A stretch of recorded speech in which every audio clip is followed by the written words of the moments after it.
अगर भयानक से भयानक विपत्ति को ऐसे न नष्ट कर दे तो बता देना, कृष्णाय वासुदेवाय हरे परमात्मने प्रणतः क्लेश नाशाय गोविंदाय नमो। इसका जप करो, और जब तक तुम्हारा काम पूरा ना हो जाए ब्रह्मचर्य से रहो, झूठ मत बोलना, मदिरा मत पीना, मांस मत खाना, और ना काम हो जाए तो मैं बताना कि भारी से भारी विपत्ति का नाश करके भगवान श्री कृष्ण का आश्रय उसे ऊंचे उठा देगा, इस जगत की धरा से उठा देगा।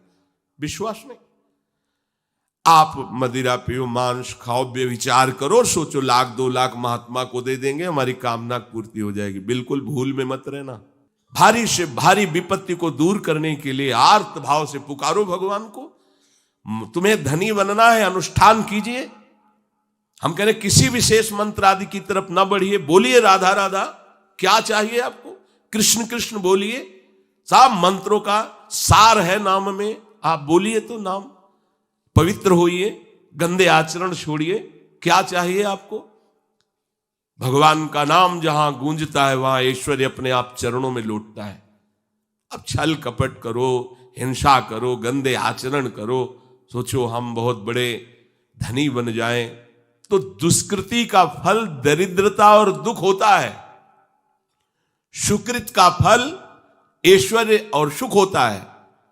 अब लगाओ तुम कांटेदार वृक्ष और चाहो कि हमको रसीला फल प्राप्त हो, तो इसे मूर्खता ही कहते हैं। जरा सी भी अनुष्ठान में त्रुटि हो जाए तो उसका फल बदल जाता है। सबसे पहला नियम अनुष्ठान का होता है पवित्र आचरण, ब्रह्मचर्य, सत्यवाद, पवित्र भोजन, संयम से। कोई भी अनुष्ठान कर, किसी भी विषय का अनुष्ठान करके देखो, अभी हो जाएगा। कुछ नींबू काट दो, उसमें सिंदूर रख दो, या कलावा बांध दो, या अंगूठी बांध लो, या जंतुर मंत्र बांध लो, भस्म, इनसे कुछ होगा? कुछ नहीं होगा। राधा राधा राधा राधा राधा, जो कर चाहोगे हो जाए, पर पवित्र आचरण, साथ में पवित्र आचरण हो। एक किसान भी अन्न बोता है तो खेती को तैयार करता है। आपको अपने हृदय की भूमि तैयार करनी होगी। कामना पूर्ति के लिए ऐसे थोड़ी चला जाता है। एक बार जिन नाम ली हित सो होय अति दीन। अगर कोई कामना नहीं है, केवल प्रभु की मिलन की चाह है और हृदय आर्त भाव से पुकार दे, तो दूसरा नाम नहीं लेना पड़ेगा।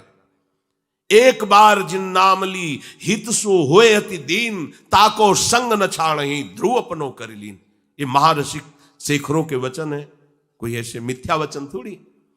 मान लो बहुत दुष्कृति है, बहुत गंदे आचरण वाला है, और उसको किसी भी संयोग से भगवान में रुचि हो जाए, तो अब उसे दुष्कृति नहीं कहा जाएगा। अपने लोगों की यही कि अगर जीवन में कभी पीछे हमने उसको कोई ऐसा आचरण करते, तो जीवन भर यही उसी आचरण को देखेंगे हम, ये वो गंदा आदमी है जिसने ऐसा किया। भाई एक तरंग आई थी, उस तरंग में उसके द्वारा वो गलती हो गई, इसके बाद वो भगवान की शरण में वो सुधार, वो महात्मा बन जाएगा। पर हमारी दृष्टि उसके नाम जपने पर, उसके भगवत मार्ग में चलने पर नहीं है, क्योंकि हम लोग उसी का आदर करते हैं। वो झूठ बोला था, वो झूठ बोलने वाला है, वो बेईमानी की थी, वो हाँ गंदी दृष्टि से उसने देखा था, वो ऐसे ही दृष्टि उसकी रहेगी। नहीं, ऐसा नहीं। दुष्कृति आचरण करने वाला किसी संयोग से यदि उसकी भगवान नाम में रुचि हो गई, सत्संग में रुचि हो गई, भगवान का आश्रय ले लिया, तो भगवान कहते साधुरिव समंतव्य। अब उसे साधु मानो, बड़ा पुण्यात्मा है, क्योंकि वो मेरे आश्रय में आ गया, मेरी शरण में आ गया। भगवान कृपा करके ये 4 बातें कह रहे हैं। अगर आपको कोई भारी से भारी संकट है, चाहे जितना बड़ा संकट हो, अरे जीवन उनके हाथ में, आज ले लें या कल ले लें, लेना ये जीवन उनको समर्पित है। जैसा अगर आप संकट में हैं, पुकार के देखिए राधा, पूरा दृश्य बदल जाएगा। पुकार के तो देखिए, पर बिना अपनापन हुए पुकार नहीं सकते आप उस समय। अरे दैया रे ऐसे आएगा, राधा नहीं निकले, अरे बाप रे ऐसे आएगा, राधा नहीं निकलेगा, क्योंकि तुम्हारे दैया और बाप है ना। हाँ, हमारे तो यही है जो कुछ है, राधा। अब संकट निवृत्ति के लिए हम प्रभु का आश्रय न लेकर जगत का आश्रय बड़े बड़े चूक कर देते हैं। अमुक अमुक है, उनका संबंध हम दृढ़ रखते हैं क्योंकि कभी हुआ तो वो काम आएंगे। धिक्कार है भगवत शरणागत कहला करके किसी अन्य का आश्रय लेना। इतने बड़े मालिक हैं, सर्वत्र सर्वशक्तिमान, तुम्हें और किसी का आश्रय चाहिए? पर ये बात तभी समझ में आएगी जब खूब सत्संग करोगे और नाम जप करोगे। भगवान का आश्रय पल पल पर देखा है, उनका जीवन में दुलार देखा है। बस ये लगा कि भगवान ही बचा सकते हैं, दूसरा कोई नहीं बचा सकता। पग पग पर प्रभु को देखा है।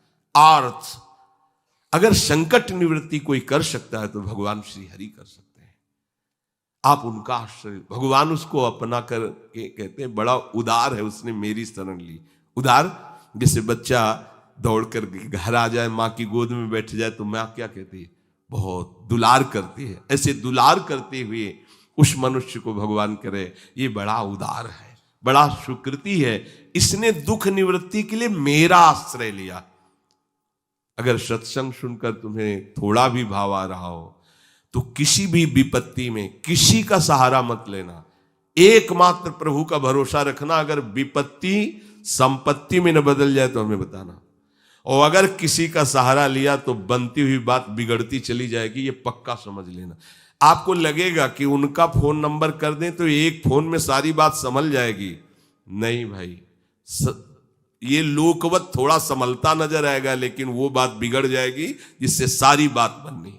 नहीं, बने तो रघुबर ते बने और बिगड़े तो भरपूर। बिगड़ जाने दो।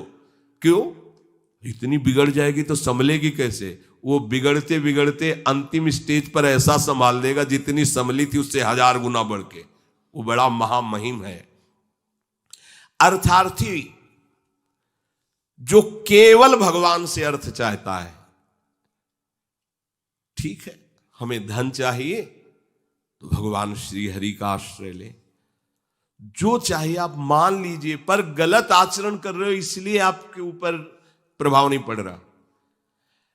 हमारी बात हाथ जोड़कर हम प्रार्थना करें, मान लीजिए सब कामनाओं से पीड़ित है, सबकी कामनाएं पूर्ण हो जाएंगी। पर मांस खाना छोड़ो, शराब पीना छोड़ो, पराई बहन बेटियों के साथ गंदी दृष्टि करना बंद करो, ये गंदे आचरण बंद करो, राधा राधा बोलो, ना पूर्ण हो जाए तो मैं बताना। मनमानी आचरण करते हो, गंदे पापाचरण करते हो, फिर कहते हो कि हमें कुछ दिन राधा नाम जपते हुए अभी लाभ नहीं मिला। लाभ कैसे मिले? आप नीचे से तो ऐसे असाधन कर रहे हो, पापाचरण कर रहे हो, प्रभु की आज्ञा का उल्लंघन करोगे तो कैसे प्रभु प्रसन्न हो जाएंगे तुम पे?